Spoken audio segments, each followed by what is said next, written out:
Hi, it's Gracie with Self Care with Gracie. It's Wednesday. I normally write up a blog post on Wednesdays, but today I was realizing I just didn't have the energy to do it. So instead of not doing it, I thought of what I could do, and I knew that I could record a video.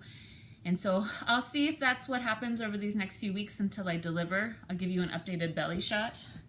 It's, feeling pretty real right now, but hopefully it won't happen for another month. So for as long as I can, I'll stay in touch on Wednesdays and share something that I think is important, which I've been reflecting on lately, and that is how to really practice acceptance in a relationship. And this goes to the topic of those of us out there who really want to fix people. I'm going to say fix people with quotation marks, because we think that that's going to make us happier in some way. So I'll explore this over the next few weeks of why we feel like we need to fix people and why that doesn't work, and other things that possibly could work better. And so today I'll talk a little bit about why we feel like we need to fix people, and just take what's useful for you, and if you don't relate to this, that's fine too. But I know for myself, I grew up with a father that had a lot of issues going on in his life, and I just became convinced that if he took care of himself and if he was more open about his emotions and was a better communicator, fill in the blank, that he would be happier, and then that meant that I would also be happy because he was my father and I needed him to be happy for me to be happy. As I've gotten older, I've learned that this is actually codependency, and codependency is the belief that in order for us to be happy, someone else around us has to be happy. A lot of the people I know and work with really struggle with not wanting to disappoint other people, of feeling like we have to sacrifice our own well-being in some way in order to make somebody else feel comfortable. And what happens in the self-care process is that when we stop doing that, so when we break the cycle of codependency, of saying, no matter what you do, it's going to be okay and I'm just going to take care of myself, it has amazing repercussions. And we start to realize that that doesn't necessarily have to be the case.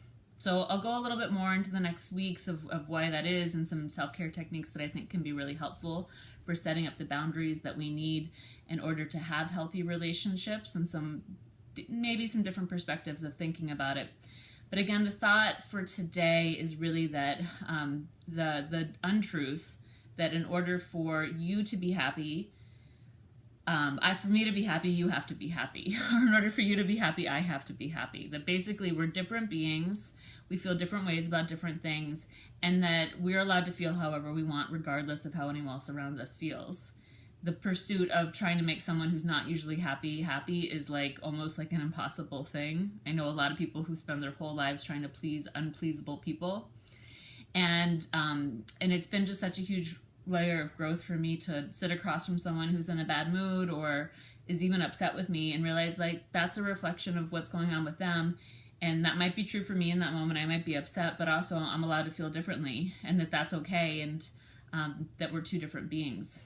So something to practice this week is that when you're sitting with someone and you're noticing that they're in a different emotional state than you are, and you notice yourself starting to feel responsible for that or starting to do something to change their emotional state, the work is to pull your energy back into yourself, kind of recognize that they're allowed to feel however they want to feel, and that you are allowed to feel however you want to feel, and then decide how you want to feel in that moment. If you're in a good mood, stay in a good mood.